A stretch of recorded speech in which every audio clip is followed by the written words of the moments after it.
welcome to your daily 49ers update. I'm Rob Stats Guerrera. Here is what's happening.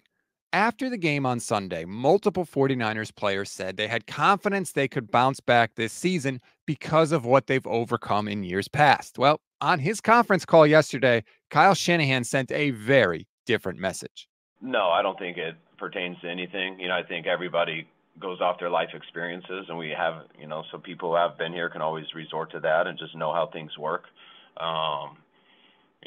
I've been through a number of them in my whole coaching career, not just here. So you always know going through this that you can never count yourself out until you're actually eliminated from something.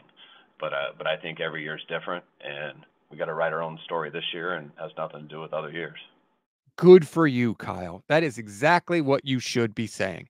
You have to fight this disease of entitlement that has infected the 49ers locker room. And to be fair, Kyle is part of the reason it's there, but you have to nip it in the bud this season if this team is going to climb out of the hole like they have in previous years. You've got to get serious. You've got to take a hard look at yourself and evaluate what has gone wrong and what you need to change. And it sounds like Kyle has started to do that.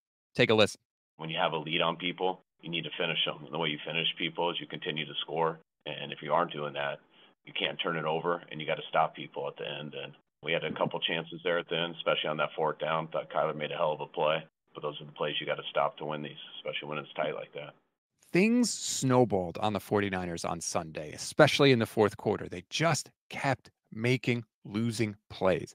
That is something that they have to tighten up, especially considering the dire situation they are now in. And that includes, by the way, Brock Purdy getting into trouble with his legs. Listen to Kyle Shanahan discussing Brock's scrambling this year. Last week, I thought it really helped out, and he made a number of plays with it. But I think I also said last week there was a couple that it hurt us on.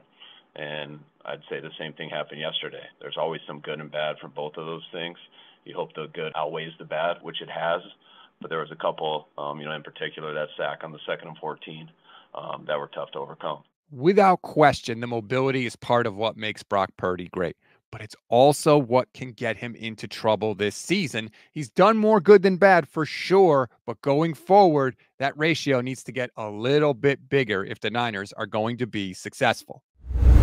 We always give you one thing to read, one thing to watch, and one thing you might have missed. One thing to read on this Tuesday, I keep recommending it because it keeps being good, and that's Matt Barrow's Minutia Minute in The Athletic. There's a stat in this week's edition about Jordan Mason's speed that will melt your brain.